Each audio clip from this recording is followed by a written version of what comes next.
All right, so we get the funny video out of the way that Andrew decided to play. And I hope everyone caught all of those wonderful innuendos that our cameraman did, Rex, that day. But there's a couple hidden ones. You're welcome to go back to YouTube and find them yourself. You also find a lot of other not so funny videos of myself. But that is essentially what we do at Gunfighter every day. And what Andrew asked me to come on today and talk about was our priority at Gunfighter, and we own three indoor shooting ranges and retail locations in Arizona, is to explain really how we go target our employees, recruit, train, and attempt to retain them for as long as possible. And I think the big reason why I was interested in joining and being on this is to talk to those that are still wearing the uniform every day. If you're in the chow hall right now or you're on ship, just understand, hey, I've been there. I've spent 15 years in uniform now, and very much appreciate the fact that sometimes you're a captive audience, and I don't want to waste your time, so I'll keep this brief. But I really want to talk about how you're going to transition from active duty or in a reserve capacity, or maybe even guard, to what is that really going to look like for you as a new civilian? You've left your home, you've gone away, you've gone to some sort of basic training, some sort of MOS school. If you're lucky, you were able to get on a deployment, and now you're deciding, hey, it's time for me to leave. It's time for me to go start something else. And I will tell you, there are a lot of companies like mine that still affiliate with either the Marine Corps, or some sort of reservist entity, that we're here, we're ready to accept you, and we know the value that you bring to the table. So, let's not focus on the fact that you're leaving something, but let's focus on the fact that you're going to something. Um, what I'm going to do here is we're going to kind of take a brief pause. I'm going to share a screen here on a presentation that I did for another organization, but I want to talk really about our recruiting efforts because I think it's very applicable to you who are still wearing the uniform today. So let me get this to share. All right. And I believe we're up here. So we're going to talk a little bit about really why we at Gunfighter believe that hiring veterans it needs to be a priority and will continue to be a priority for what we do. So we're going to talk about a little bit about us, why we hire veterans, why we may not want to hire veterans, and that's something that you all may not want to hear. We'll talk a little bit about the population, and you all will know this really well, kind of who we recruit, the hiring process, and then really what you probably want to sink your teeth into, which is the onboarding portion, the evaluation, and then how do we continue to educate and get that PME, as we will call it, while we're still in uniform. So a little bit about Gunfighter. So we're a veteran-owned and operated indoor shooting range experience. We have three locations in Arizona, and our mission is to provide a once-in-a-lifetime shooting experience and to serve and employ our nation veterans. And not everything we do at Gunfighter um, is built around that mission statement. And we've updated it a few times as we've gone through, but really that is what we are about. Um, we started in 2016. We had our first location up in a little town called Page, Arizona, which is right on the border of Arizona and Utah. And we have achieved the very first five-star rated indoor shooting ranges in Arizona, which is a huge compliment to the team. And then, ultimately, our goal and the goal for this presentation was to get businesses to explore hiring and looking at the benefits that they would have at hiring veterans. I want to point out the fact that the picture that you see on the screen has both current and former employees. And what's really cool here is the guy with the mustache to my right side or left side, if I'm looking at the screen, holding that god awful Keltec pistol, is now a partner in our business. So he was an employee for about 4 years and has worked his way into a position to be able to buy into our business and be a part of it. So I would say, look, as you're transitioning, there are companies like ours looking to actively recruit, hire, train, but more importantly, promote and give you the opportunity to show what you're made of and become part of the business. So I'm really proud of that. Everyone in this picture right here is a veteran in some shape or form. mostly Marines. We're a little biased there, but we'll get into that some other time. So a little bit about me. I co-founded Gunfighter with one of my best friends, Stuart, back when we were selling medical devices. We had an opportunity where we had time and a little bit of cash, and said, "Hey, let's do something that we really want to be passionate about and enjoy." I've also spent 15 years as a Marine officer.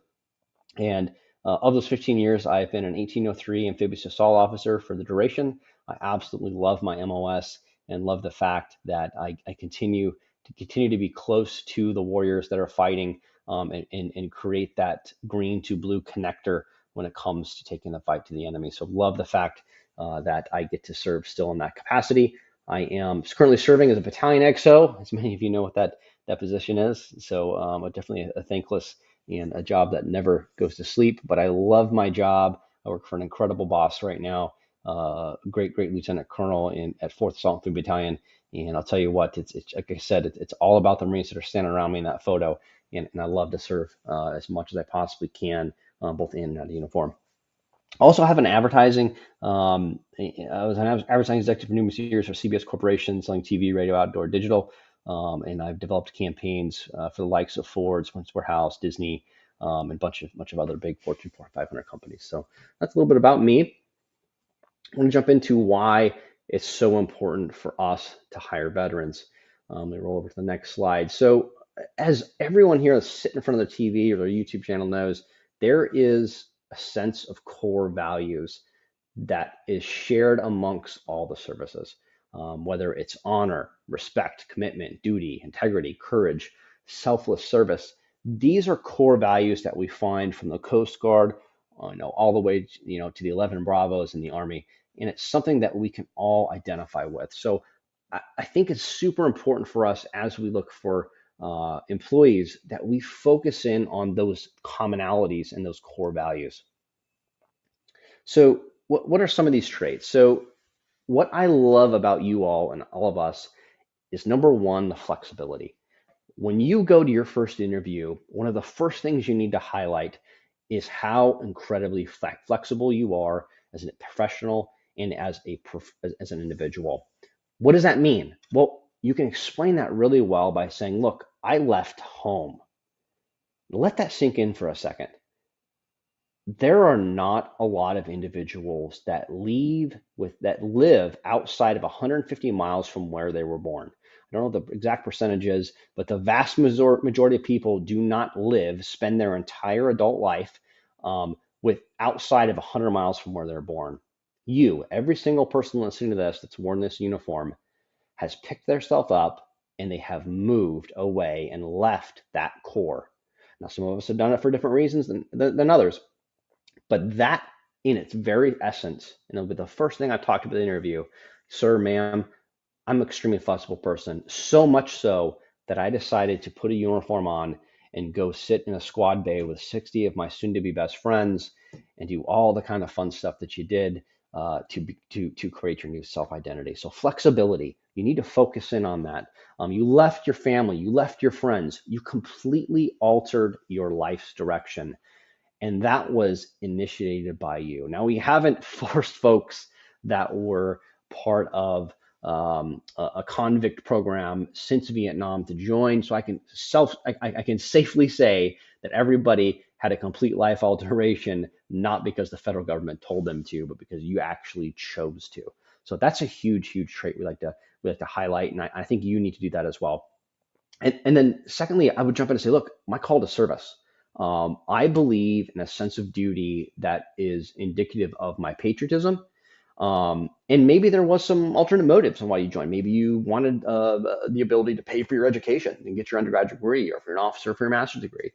Maybe you had a poor life situation that you needed to get away from. That's okay. But at the very top of that, the main drawing factor, that magnet, is your call to service. One of the other things in my industry is like the fact that there is a very basic knowledge of firearms. And to not offend anyone out there that's watching or listening, the military gives us a very basic understanding. And when you come into a company like Gunfighter, we still have a lot to teach you, even if you're an O331 or an O317. You may understand, the M40 sniper system, and you may understand, a 240 Bravo like it's the back of your hand. But does that mean you understand a submachine gun that was built in Germany? There's some applicable things, but it is a nice baseline knowledge. So if you're going to a technical field, I think it's a really good thing to bring up the fact that you know how to disassemble and assemble an M16A2 service rifle or an M14, depending on which service you're in. And you can probably do it with your eyes closed. That's a technical ability that translates into a really good segue for your job interview. And then the further one on the right here is problem solving. We as military service members, whether you are a PFC, a private, all the way up to general officer, we understand that unique aspect of the operations order, which is commander's intent. And I love to bring this up to big corporations. We talk about higher veterans because they're executing a commander's intent at the C-suite level all day long. Well, you as an E4 or an E5 that may be getting out right now, or maybe as an O2 select for O3, you inherently know what commander's intent means and how to carry that out. And if you can explain that to in your interview process, boy, you will be heads and shoulders better than the next individual. And I can tell you that is one aspect of my military career, I'll tell you, has carried me a whole lot further, I believe, in my life, both professionally and personally, is to understand what the battle space needs to look like after the smoke is gone. That is commander's intent. That's what we all know and we all live by, is what does the commander want it to look like when the last round is downrange, when the smoke has lifted? What does that battle space look like, and how can you carry that out? All right, let's continue with some more veterans traits. One of the aspects that I love to talk to my recent transitioning members to is accountability. You understand how to be accountable of your rifle, of your gear, of your team, of your squad, of your platoon. Those are very important translatable skills into the civilian world. And you need to bring that up in your interview and say, no, one of my best skills is I know where all my stuff is at, all my people are at, and I know how to get them there. Look, you're adaptable. You can understand how to redirect, whether it's a fire mission, switching from polar to grid, or whether it's the fact that you need to get up and move from one position to another, or maybe just the big green weenie has just talked to you one too many times and has put you in a position where you just need to move. You know how to adapt, and that is a massive skill that you need to make sure you pronounce in an interview. Chain of command. I can't tell you enough how many times my civilian counterparts in other industries tell me, hey, employee X just does not understand a chain of command. There is no doubt that you know your place in your chain of command right now and what that means when you get to a big organization. Now, I'm going to caveat on this because this is one aspect that I do see some military members struggle with. And it's not their fault. It's the company's fault. They fail to give a clear chain of command. They say, oh, you work for Randy, but Randy works for Kevin. But if you have any other questions, you might want to go to Kevin about it. Well, that's super confusing, and we don't understand that.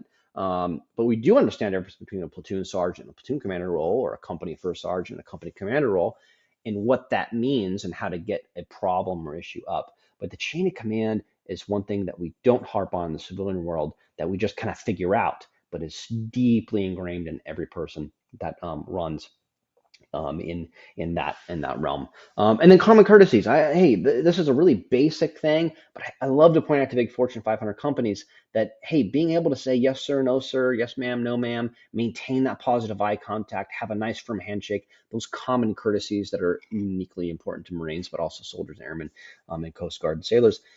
Those are important, and those are great first impressions, so don't forget them. Okay, now this is the highlighting portion that I think is good for us all to consider when we turn that map around. So why shouldn't a big corporation hire veterans? Now, this is generational, and this can translate to a lot of different folks, but let's look at entitlement first. There is a sense of entitlement that says, hey, I served, I'm special, I'm important. And I'm here to tell you, you're not. That's right. You're not. There are a lot of folks that did not raise their right hand and say, hey, I'm writing a blank check to the federal government up to the limit of my life. that are really good human beings and have skills that are gonna and skills that are gonna be very hard to beat for you coming out of a specific military occupation to compete with. So don't have that entitlement. Say just because I'm a veteran, I deserve X, Y, or Z. You don't deserve anything. You deserve an opportunity to sit there and pitch yourself and make yourself the best possible candidate to that business. And that's the one thing that I look at when I'm hiring is to make sure that my young devil dogs or soldiers that come in and are looking for a job, that they don't immediately start looking their noses down at someone that didn't put their uniform on. There's not a bigger turnoff in the world for a civilian or a military employer to see that happening. And then we want to talk about immediate skills. So there are not a lot of immediately transition skills. You may say, well, hey, I was a finance officer. Cool, but you're not about to go work in DFAS anymore. You may have been a finance officer that dealt a little bit with budgeting, not real world budgeting when it comes to wondering when Congress is going to turn the green light on. So other things, so that we can pump money into another cost, John. That's not exactly a one-to-one transferable skill into the civilian world. So understand that there may not be an immediate transfer, especially for my 0331 machine gunners.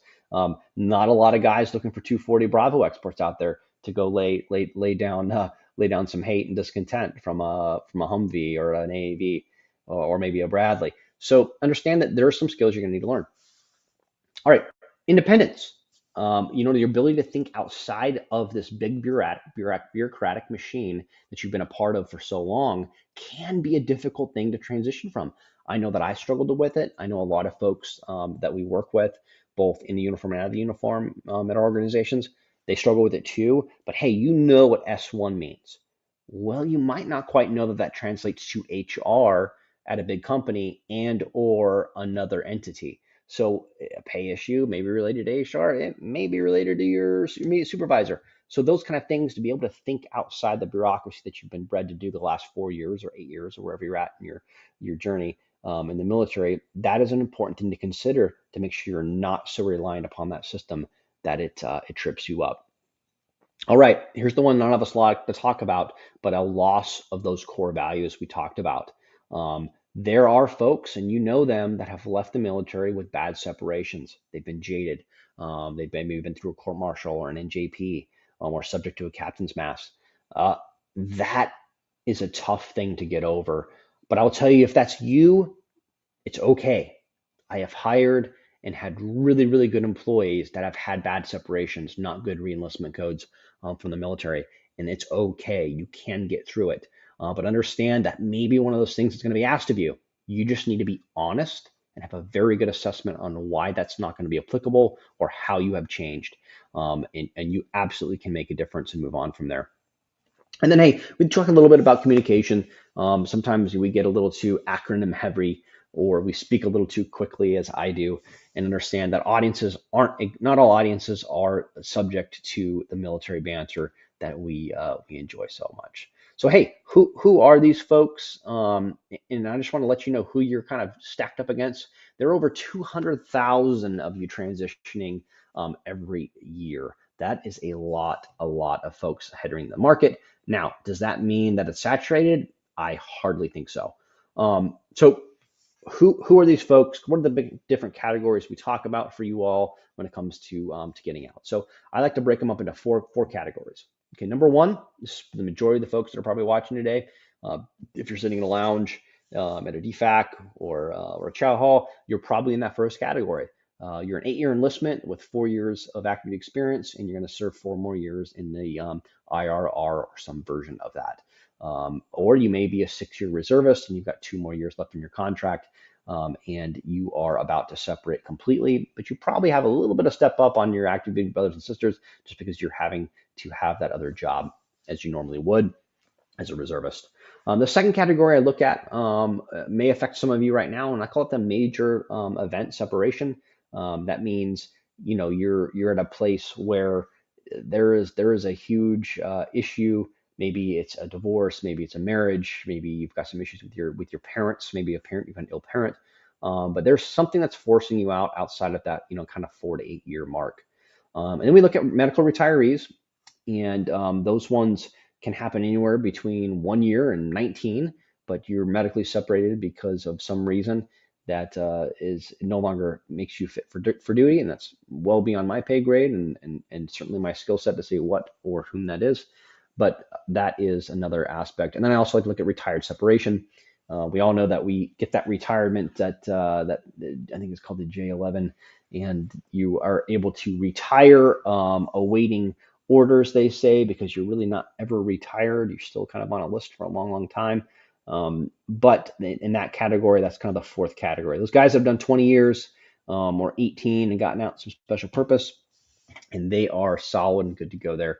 So those are the four big categories. And here I kind of break that down a little bit more, one and done, really good skills, general accountability, generally a team leader. But I'd say, hey, those of you getting out right now, you did not have the deployment opportunities that we had in my generation, when I entered in 2008. So, some of you may have left not being able to get a deployment or maybe just a UDP, a unit deployment program.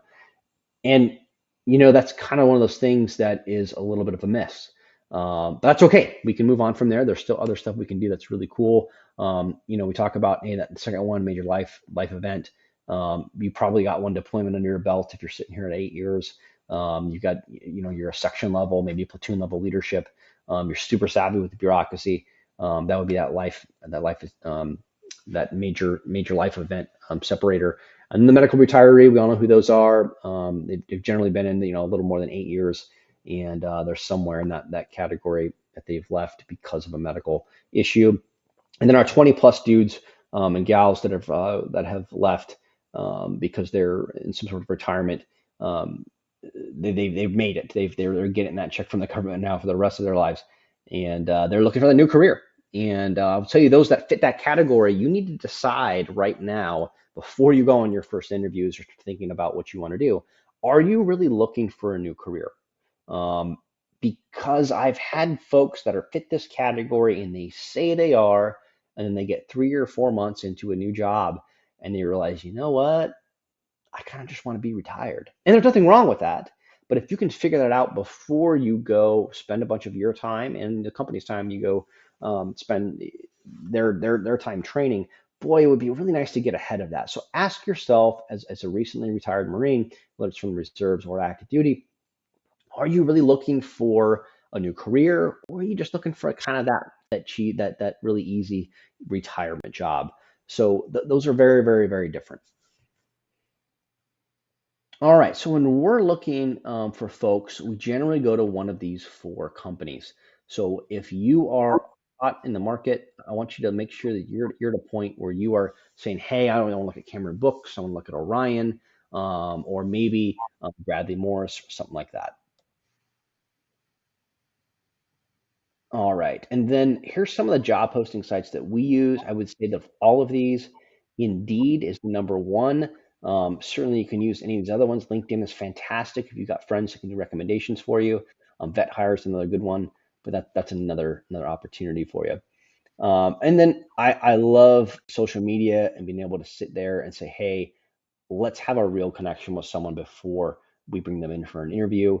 So for me, that's going to be primarily through Instagram. Facebook is kind of hit or miss. YouTube, we've had some great hires from YouTube as well, and then TikTok continues to be even more important here. So before we get into the hiring process, I want to take a look and see if we've got Reed on the line here, and I think we do. Let me see if I can get him plugged in here. All right, so we've got Reed on, and Reed is the store manager for our Williams location. He's recently taken over there in the last several months. And Reed comes to us. We were not your first job post Army, right, Reed? No. Can you hear me okay, Sean? I got you loud and clear, brother. Cool, perfect. Yeah, no. Post Army, I started as a physical therapist, like assistant. I thought I wanted to go to PT school, but after a lot of thought, it was just a lot of money, even after the GI Bill. Um, and I wanted to do something a little different. And different you did. So Reed, walk us through, and I think what's important here for the folks that are watching this, especially through Stars and Stripes, that are still wearing the uniform, and they may be in a place where they're like, "Hey, I'm sitting at 3 years on active duty," they're DFAC or Chow Hall or something like that. you left as a you were a 11 Bravo, correct? Yep. All right. So 11 Bravo, hey, for Marine speak, that would be an 0311, rifleman to rifleman. Y'all are best friends. Yep. I All just day. know that I throw you in the back of my track and we go Uh, hauling down the road and you hate life. just drive me, sir. That's it. Just drive me. I love it. I love it. All right. So will you just walk us through real quick, just give me like the 5 minute overview of your career as a soldier, as an 11 Bravo. Sure. Yeah. So I went to basic training at Fort Benning. That's in Georgia, and that's where all the infantrymen go. Um, I started off as a PV1, which is like your absolute lower enlisted. And then I got up to a specialist. I was holding an E6 position at the time that I got out, but we are all familiar with how that works. Sometimes you hold the rank above in their position at times. I loved my time while I was in. Being an infantryman was great. It taught me a lot of things about like my mental health and my mental strength. A lot of things that I didn't know about myself. I could go a lot further than I originally thought. And so that was great for me personally. Um, yeah, I guess I What really was don't your know. first unit? Who was your first unit, Reed? So it was 25th ID, 25th Infantry Division, based out of Schofield, Hawaii. So it was a good Oh, assignment for you joined the army. Okay, I'll forgive you for that. sure. Okay, but then you get stationed in Hawaii? Yeah. Uh-huh. Dog, you got it better than the Marines. No way. Like Ain't no way. that's I tell you what, Kahuku's and Pokaloa Training Center, it is a different ball game. It is a different ball game. And I know everyone says that about their units, but uh, I loved it because of our op tempo. Our op tempo was so high. We were consistently in the field, consistently on deployment certs, consistently deployed. It was great. Um, yeah, Hawaii was wonderful, but it has its drawbacks too. You know, they say if it's not raining, you're not training, and that's the truth, at least in Hawaii. okay. So no excuses when it's absolutely like dumping snow outside. I'm like, hey man, I think we need to go move some snow out from out the axe range. You're good, right? Sir, I'm a civilian now, sir. That's my boy. All Yeah. right. So Reed, you do 4 years. The I don't know what you call them. We call them career counselors in the Marine Corps, but you're equivalent to career counselor. Who would that guy be called? Um, we definitely don't really have a career counselor per se. Um, So the guy that would say, "Hey, Specialist Krager, you ready to sign up for another 2 more years?" Who's that guy? yeah, your enlistment CEO or NCO essentially. Okay, okay. What do So you he want to so know he about? comes around at 4 years or 3.5 years, and he has that conversation with you. How does it go? Well, we talked about some things, and he asked me what I wanted to do and where I would want to go. And I was looking at Fort Carson, Colorado. They had a striker unit at the time that I wanted to go to. And some things happened in the Army that I wasn't a huge fan of, the normal bureaucratic bullshit that you get in the military for the most part. Um, and he asked me what else I wanted to do, and I told him I wanted to get a degree, but it's been difficult to try to make that happen while being an infantryman. Um, and so he just asked, well, I mean, is the degree worth it to get out for you? And I had told him that I'm starting to think it is, just because for me personally, getting a degree was a huge goal. Doing the military and being an infantryman was a big goal for myself, just because I wanted to do it to serve my country, better myself, better my health, better my mental, all of that. But then when I was a lot younger, I was told quite often, you're not stupid, but you're slower. Like school's not my forte. It's never. I mean, I chose infantry for a reason. Um, and yeah, so I went back to college just to kind of get my degree as a screw you to everyone that said I couldn't do it. So that's kind of how that talk went. And he pretty much told me, it seems like you got your mind pretty made up, man. So the Army's plate was full, and he wasn't about to say, "You know what, Krager, we're gonna keep you around a little bit longer." Oh, he wanted to. He wanted to. Believe me, and the unit wanted me to, but Okay. All yeah. right. So you made up your mind. You're right at about 4 years. You take your terminal leave, assuming that you were smart smart specialist Kreger, and you had saved up enough terminal leave, right? So you had a good Oh, 90 days, 60 days, something like that. 60, 61. All right, cool, cool. All right, so you put some leave in the bank, and then what was your next step? So did you have a job lined up, or you just no, I'm gonna go straight to school? Nope. I went straight to school. And so I applied at Northern Arizona University and went straight to school. I got accepted, went back to Go school. Lumberjacks. Yep, go Lumberjacks. I was in a forestry and a parks management role or major at NAU, and I was taking 12 credit hours. So a standard load is between 12 and 15 or so. 15 is a bit high, but some people do it. And so I was taking 12, and I still noticed that I had some time in my day. And the BAH was great, of course. Um, but I had some time in the day, and I figured I could just do a little bit more. And so I got really curious about physical therapy. I've always loved biomechanics and how the body works and pushing it farther physically, mentally, all those things. And so I walked into this physical therapy clinic called Physio Shop in Flagstaff, Arizona. And I told the owner, I was like, "Look, man, I'll work for free as long as like you can give me a definitive answer if you'll hire me or not within a couple months. Like I need to know something. I can stay Yep. afloat on BAH, but I'll work for free. And if you like my work, hire me on, and I'm with you. Let's go." Um, and so, yeah, within a month, I was hired on, and I was, yeah, doing 20 to 30 hours a week while doing school too. Yeah, I read that's awesome. Now I'm gonna dog you a little bit. I mean, 12 credit hours is the minimum, my Army friend. Okay, it I is. It know. is. You're not full. Like 12 is the minimum. 15 just means, hey, one more class. Those studs are doing 19 or 21 credits. I was never smart enough to do that. My Told wife you we're was, serious. but not me. Yeah. So no, that's awesome. So what I love is, hey, you had a plan when you transitioned, but it didn't survive first contact. Yep. Not at all. Like, and that's like the You, best lesson I think that anybody can pick up is to go, hey, Reed had a plan. He knew what his BH was going to be. He knew that he could cover his basic living expenses. He knew he was going to meet his smoking hot new girlfriend, and they were going to be able to probably share some expenses and stuff. yep. Reed's a stud. He does well. A little bit. And but that did not survive first contact. I mean, you were out for like a hot, I don't know, 2 years, and now your plan's kind of flipped. You don't want to be a PT anymore. Um, when I met you, you were training at the gym, kind of part time. So, all right, didn't survive first contact. What was kind of the next step? What was the next phase for you? The next phase for me after that was I went back to school actually. Um, and I went for a federal law enforcement program for a federal commission, which would have allowed me to work as a backcountry ranger for the National Park Service. And so that was the plan. And it's your typical AZ post. It's kind of like the police certification that all the Arizona guys use.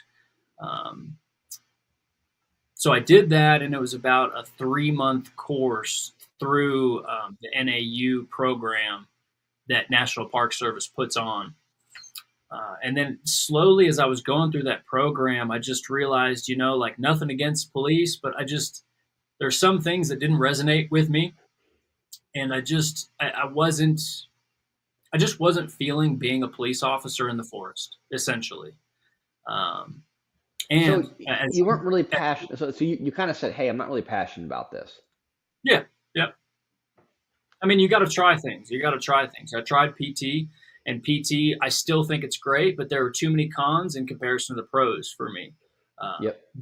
That park ranger gig, it was the same thing. There were too many cons and not enough pros. So I eventually kind of bailed on that. I finished the program. I got my degrees. I still have all my certifications. I could do it if I'd like, but I don't want to do it right now. Yeah. And there's nothing wrong with that. And that's why I say, look, your plan didn't survive second contact, right? Like, Yep. okay, you made an adjustment at some point in your education before you became full time a gunfighter. Did you think, man, I shouldn't have left the army? Say that one more time. I'm sorry. Did you have a moment where you thought sometime between you left the army and the time that you have your job now man, maybe I should have stayed in the Army. Maybe I should have for sure. reenlisted. Yep. Was that a long conversation with yourself, or was it always shortly lived when you saw your buddies out training in the rain? No, it was a long conversation that I had with myself for sure, and it still comes up from time to time. But then I always have to tell myself that what I miss the most is the camaraderie, my friends, the people, the memories you make, the memories you're going to make, um, the wonderful things you learn, the wonderful people you meet. Um, it was absolutely wonderful, but I think for me that chapter has closed. But yeah, I had long form conversations with myself about that for sure. I mean, even with you, I've had them with Tawny. Yep. Yep. I'm yeah, for sure. Yep. So you and I had a couple conversations about you saying, "Hey, maybe I want to go warrant in the reserves and fly," right? Yeah. Yep. And I thought that was a rad thought. Like, okay, cool. Okay, we like to always kind of look in the mirror, and I say, "Hey, I see a little bit of me in Reed when he's saying that," right? Because I was like, "Hey, I got out. I might want to get back in. I'm not quite sure. Family situation, deployments were, kind of coming to a close." And you're like, "Hey, I'm thinking about maybe going to warrant." Where are you at with that decision right now? I'm not put you on the spot, but like, where is that like in your brain? Um, it's still floating around for sure. It's still Good. floating around. Me and my woman are we're at a pivotal point where we're trying to decide what we're doing. Typical relationship things, is it a house? Is it a house baby? Is it baby house? Is it, there's a lot of crossroads that we're at. Um, Yeah, it's marriage, baby, house, maybe some of those. I don't know. well, marriage is probably the first thing. I'd make my mom mad. All right, I may be calling Reed out here for a second because I do have some inside info on that. But no, Yeah. that's good. That's good. So it's not the door's not closed. No, it's not closed. It's just I'm at a different crossroad, and I have been in contact with reservists in regard to um, a deadline that I have to meet um, for before I have to restart all over again, if that makes Right. sense. Yeah, it does. Yeah. So what Reed's talking about, everybody, is it's really, really important. Um, and it's when you fall off your IRR contract. And so for most of you, it's actually at exactly 8 years. So if you spend 4 years on active duty and you do 4 years in the IRR, you will essentially fall off contract and you'd have to go all the way back over through MEPS. And that's what Reed's alluding to. If you were to do that, I can tell you what would normally be about a 60-day process with your recruiter. So, like if Reed wanted to apply for the warrant officer program, he probably could have paperwork ready to sign inside of 60 days. And I'm speaking in very general terms. The Navy could be a lot faster than the two knuckle dragon services, the Marine Corps and the Army, but it doesn't really matter. Generally, they can probably get you paperwork to sign in less than 60 days.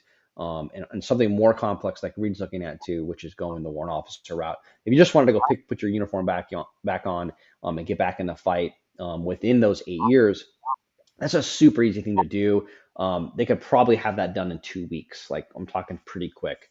I know I interview folks all the time that are reservists that are looking to come join our battalion at 4th Assault Infantry Battalion, 4th Assault Infantry Battalion in Tampa, and I can have them in a matter of a couple weeks. So if you're within that eight year mark, you're good. But what Reed's talking about is, boy, you can severely delay and even not be eligible for some of those cool programs like flying on the war officer route. And I know there's all kinds of other stipulations with that. I don't know them, but no, that's freaking rad, man. And I think what I love is that you're not closed the door, and whether or not you open it to me is completely irrelevant. But kind of goes back to what I was talking about earlier before you hopped on, which is what I love about veterans so much is that flexibility piece. And so you're not closing that door.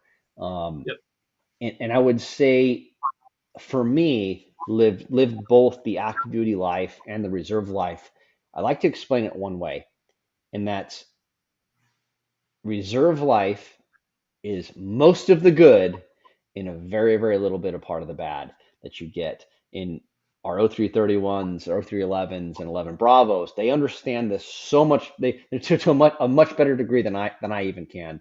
But when you're told to go draw weapons from the armory at 04, you know you're going to be there at 01, and all of that hate and discontent that goes along with it. Well, those of us that's some of the stuff that you don't do in the reserves.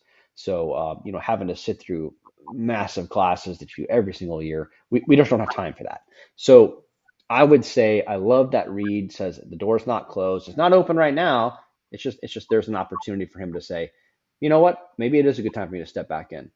Um, and I'll tell you that every employer, and Reed and I have talked about this in great detail. In full disclosure, Reed works for me. So in this capacity, I don't want this to be that kind of relationship. We can have really honest conversations with each other.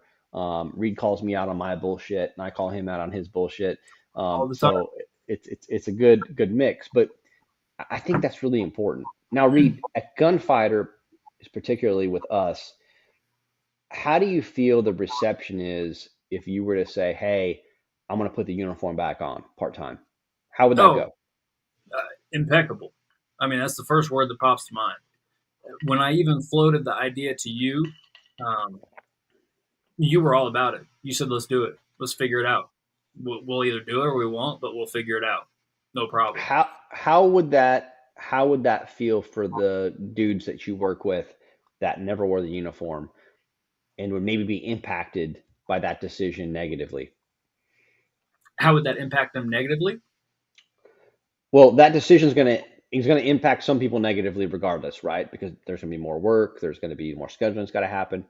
So someone on your staff that's not a veteran, how are they going to take that news?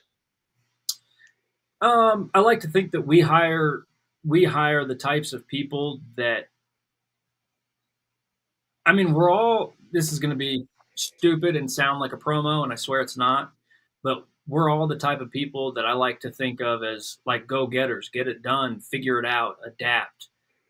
If you want, do it. We've had a previous employee within the last year that left for a different opportunity that he always wanted to do.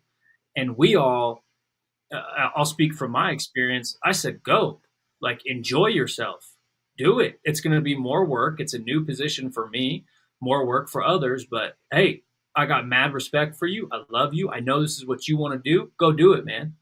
Like, and I would hope even people that haven't served that work with me, I hope that we hire the caliber of people that would have the same sort of mindset of like, hey, if this is what you want to do, man, go do it. Let's get it. So I I would love hope, yeah, it might impact scheduling, it might impact the workload, but overall, I would hope they would back us or back me and be like, yeah, man, like, hey, if that's what you want to do, let's do it. Not that's good to hear. I try to always look kind of two levels down, right? Like, okay, hey, Yep. how is this going to impact, your assistant manager and your ops guys, and it's like, okay, yeah, that could be a pretty impactful decision, not just for your girlfriend, your family situation, for your job, right? But for the dudes that work for you. Yep. Um, and yeah, it's not straightforward. And I like to say, like, look, we're lucky that you and I get to do what we do every day. Um, we really are. I'm super blessed and fortunate that that's what we get to do. But there's some dudes that are not in our position and they're working for a company that may not be as veteran friendly. And so those decisions and how they approach that, I think, is really, really important. Um, I read a dumb quote the other day. It's not dumb. It's someone came up with it. It's much better than I could have ever come up with. But I'm really trying to kind of live this ethos, which is it's not what you say that someone remembers. It's not how you say something that someone remembers. It's how you made them feel in that conversation. And I don't know, it's a rebuke to me, right? Because I'm always very careful with my words and I'm always very cautious in how I speak and how my voice inflections are and all that good stuff. But none of that really matters. What matters is how you make them feel. And Yep. so in your situation, it would be, talking to one of your employees and going, hey, I'm going to leave for 8 weeks to go to this training thing. So and so needs to step up. It's going to be an impact, but I'll be back. Need you to keep the lights on. All good. You know, Inversely, if you're going to your employer and you work for a big Fortune 500 company, and they know that you leaving their sales force is going to be a huge detriment to their overall number, boy, how you say that and what feeling that you convey to that person could make all the difference in the world, whether or not you're coming back to a hostile environment or not. We can talk the USERA Act and all that good stuff, but none of that really matters. And what I love about Reed is there is a personal connection. And when we talk about what is meaningful to each other, like I know I'm getting the truth from Reed. I hope that Reed understands he's getting the truth from me, and it's two-way streak. But that's not always the case. And the folks that are watching this, Reed, if they're sitting like in a DFAC or Chow Hall or wherever, like I just want them to know, like, there are companies out there that care. There are dudes like you that you're like, hey, I'm welcoming you with open arms, and I'm going to help you get to that next level. But it's not always the case, and we're lucky, we're fortunate for where we need to be. So I'm grateful to have you, brother, and to have an honest conversation with you, not at one of the ranges and all that. So I really appreciate you hopping on and sharing kind of your journey to gunfighter and how you left the Army. So thank you. Of course, man. Yeah, I appreciate you and I appreciate the opportunity. And yeah, appreciate it, man. Well, thanks, brother. I'll let you hop off here. I think I've got a couple more minutes. Unless you have any saved rounds, I think we've got like 7 minutes left. Um, if you're still there, I mean, I would say like what I love also about Reed is the fact that he's able to translate what he did as a PT into what he's doing now as a gunfighter as a store manager. So, when you were thinking about your Army skills to left in Bravo, you probably kind of dumped a lot of that, right? Like, I don't really need to know PCCs and PCIs or whatever you guys call them. Yep, same. Well, now you're kind of living that dream again. So, how's that going? What, being back around this sort of situation? Yeah, and dealing with a bunch of dumb grunts. I mean, I love it, man. Those are my people. We're all, straight shooters. I mean, it, we all enjoy machine guns. We're all straight shooters. Yeah, I mean, it's one of the best jobs you can have. I'm not trying to butter you up. I'm not trying to do none of I that know, I know, shit. I know. But that's the truth, like, um, yeah, and it's simple stuff. You go back to, um, yeah. I mean, I just love it. I don't know what else I can say about it, man. No, brother, I think it's freaking awesome. The only thing I would say, if you don't mind, Yeah, the only thing I would say is that if you're thinking about getting out and you're scared to get out, that's completely okay. But as you can see from my story, like I had contingency after contingency after I ran out of contingencies, and then I yep, had to freestyle it. You just got to keep going and go till it works. You'll run into something that works. And for me, a lot of it was my gut. A lot of it was following what I felt was right. And I met one of our coworkers, CJ, and something just felt right and clicked instantly. And then I slowly started meeting the other workers at Gunfighter, and it just felt right. It just clicked. Everything meshed well. Uh, yeah, just keep going. Adapt until you make it, man. That's it. so yeah, you talk about like transitioning from active duty reserves to the civilian world. Like, all right, your plan did not survive first contact. It didn't survive second contact, and here you are, doing knuckle dragger stuff again. Yep. So just keep going. Yeah, that's it. I mean, it's the same shit we did in the infantry. Just keep going. Like, Yep. you're halfway up a mountain and you're pissed off. Got kicked off. Am I still here? Yep. I got you. All Can right. you I think still? Reed, I think we're losing you, brother. All right, I'm gonna hop off here. All right. Hey, Reed, thanks for being on, brother. Appreciate you. Thanks, man. All right. So we got just a few more.